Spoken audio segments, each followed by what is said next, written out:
মা বলছে আমার ছেলেটা খুবই খারাপ, বউয়ের কথা শুনে। ওই একই মা বলছে যে মেয়ের জামাইটাও ভালো না, মেয়ের একটা কথাও শোনে না।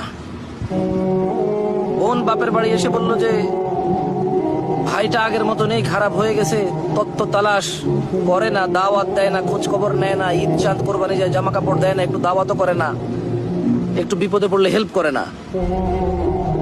আবার ওই বোনটাই বলে আরে জানিস তোর দুলাভাইটা খুবই খারাপ, কাম কাজ করে করবি কি আর, বোনের দাওয়াত দে, বাগিনারে দাওয়াত দে, আজকে বোনের এটো হয়েছে, ভাইয়ের ওটো হয়েছে, সারাদিন তো বোন ভাই করে করে তার জীবন শেষ করে দিল।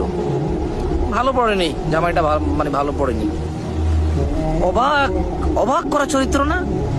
মা তার ছেলের জন্য যে চরিত্রকে অপছন্দ করে, ঘৃণা করে, বদদোয়া করে, কিন্তু মা তার মেয়ের জামাইয়ের জন্য এমন চরিত্রের আকাঙ্ক্ষা করে এবং কামনা করে, দোয়া করে।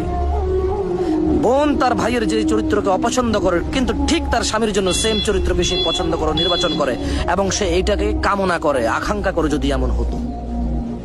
সমাজের এই স্যাড চরিত্র আমাকে ভাবায়।